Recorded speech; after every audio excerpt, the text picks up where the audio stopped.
Ketagihan bikin kue ini karena rasanya enak, gurih, dan ini bikinnya sangat mudah, tidak perlu pakai mixer. Langsung aja masukkan tepung terigu, aku pakai protein rendah, kemudian aku tambahkan coklat bubuk dan susu bubuk. Gak lupa juga aku tambahkan baking powder, kemudian ini diayak ya agar nanti hasilnya lebih halus dan lebih lembut pada saat dimakan. Dan bahan keringnya ini aku sisihkan dulu di wadah baru, aku masukkan margarin, kemudian aku tambahkan gula halus. Gula halusnya 250 gram ya, atau 25 sendok makan. Diaduk rata hingga benar-benar tercampur. Diaduknya jangan terlalu lama juga ya, agar nanti tidak melebar. Kemudian aku tambahkan 2 kuning telur dan ini lanjut diaduk sebentar. Kemudian aku masukkan bahan kering yang udah dicampur tadi. Ini aku masukkan sebagian dulu ya, kemudian diaduk rata. Dan sekarang masukkan semua sisanya, kemudian lanjut ini aku uleni menggunakan tangan agar lebih mudah tercampur. Agar rasanya lebih gurih, aku tambahkan kacang tanah yang sudah disangrai, kemudian aku tambahkan juga choco chips. Kemudian ini lanjut diaduk hingga merata. Diaduknya jangan terlalu lama ya, sebentar saja. Nah, ini sudah tercampur, ini siap untuk dibentuk. Cara ngebentuknya juga gampang banget. Ini tinggal dibulatin dan dipipihkan seperti ini. Bebas mau bikin bentuk apa aja. Karena sebagian udah dibentuk, ini akan aku panggang dulu. Sebelum dipanggang, panasin dulu oven 10 menit dan lanjut panggang selama 30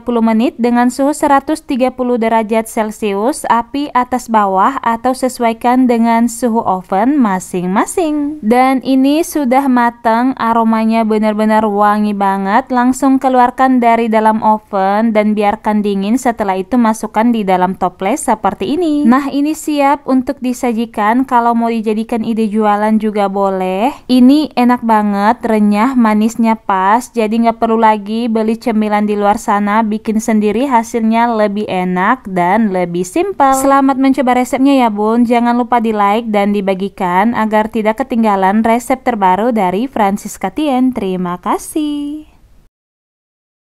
Bikin resep kue kering nastar dari 1 kg tepung terigu. Satu adonan ini jadi 10 toples kue kering. Ini banyak banget, cocok buat ide jualan. Dan langsung aja masukkan 1 kg tepung terigu. Saya pakai yang kunci biru atau yang protein rendah. Aku campurkan dengan 8 lembar daun jeruk, lalu ini disangrai. Diaduk-aduk pakai api kecil aja hingga tepungnya benar-benar panas dan terasa ringan di tangan. Kemudian diangkat dan ini langsung diayak atau disaring. Jadi tujuannya disangrai agar kuenya awet hingga berbulan-bulan ya bun. Setelah itu disisihkan dulu dan di wadah baru masukkan margarin. Ini aku pakai 700 gram, kemudian 60 gram gula halus dan aku tambahkan juga 50 gram room butter. Jika tidak punya room butter boleh diganti aja dengan margarin. Ini diaduk sebentar asal tercampur rata, jadi nggak perlu lagi pakai mixer. Kemudian aku tambahkan 6 butir kuning telur dan ini lanjut diaduk. Ini aku aduk menggunakan spatula. Kalau mau diaduk dengan whisk juga boleh, atau kalau pengen diaduk dengan mixer juga boleh, sesuai selera. Dan kemudian masukkan sebagian tepung terigu yang sudah disangrai tadi. Ini aku masukkan secara bertahap, lalu aku tambahkan maizena. Tepung maizenanya 60 gram, kemudian aku tambahkan juga susu bubuk 80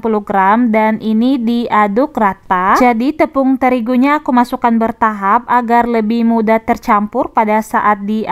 Nah, ini sisanya aku masukkan semua, kemudian lanjut aku uleni menggunakan tangan. Ini tangannya sudah dalam keadaan bersih. Nah, jika teksturnya sudah seperti ini bisa langsung dibentuk ya. Untuk isiannya aku pakai 1 kg selai nanas. Ini tadi udah aku bulat-bulatkan, kemudian aku ambil secukupnya adonan, dibulatkan dan dipipihkan seperti ini, kemudian beri isian selai nanas, lalu ini ditutup dan dibulatkan kembali ya. Ini cara ngebentuknya gampang banget dan hasilnya seperti ini. Setelah selesai dibentuk, setelah itu aku panggang. Sebelum dipanggang panasin dulu oven selama 10 menit dan kemudian lanjut dipanggang ya dengan suhu 130 derajat Celcius selama 25 menit menggunakan api atas bawah, atau sesuaikan dengan suhu oven masing-masing. Sambil menunggu matang aku mau buat toppingnya. Campurkan 6 kuning telur dengan pewarna makanan warna kuning, lalu tambahkan 3 sendok makan minyak goreng lalu diaduk rata ya. Setelah tercampur rata disisihkan dulu. Kemudian keluarkan kue dari oven. Ini sudah 25 menit dan kuenya dibiarkan hingga benar-benar dingin dulu baru diberi olesan. Ingat ya guys, harus dingin dulu baru diberi olesan. Nah, ini aku oles tipis-tipis aja. Ini olesan pertama ya. Setelah itu aku oles kembali untuk yang kedua kalinya. Pastikan olesan yang pertama sudah ngeset. Setelah itu beri olesan yang kedua, dioles hingga selesai ya. Setelah selesai dioleskan, aku mau beri topping. Aku pakai keju parut. Ini sesuai selera, kalau tidak mau pakai topping juga nggak apa-apa. Kemudian lanjut dipanggang 15 menit lagi dengan suhu 100 derajat Celcius menggunakan api atas aja. Dan ini sudah matang, aromanya wangi banget. Langsung keluarkan dari oven, biarkan dingin dulu baru masukkan di dalam toples. Ini hasilnya 10 toples, tapi di sini hanya 6 toples aja karena sisanya masih dipanggang kelamaan kalau ditunggu. Jadi aku perlihatkan aja yang udah matangnya. Ini rasanya enak banget, sangat lumer dan lembut di dalam mulut. Bisa kamu cobain di rumah dan resep ini juga bisa kamu jadikan ide jualan.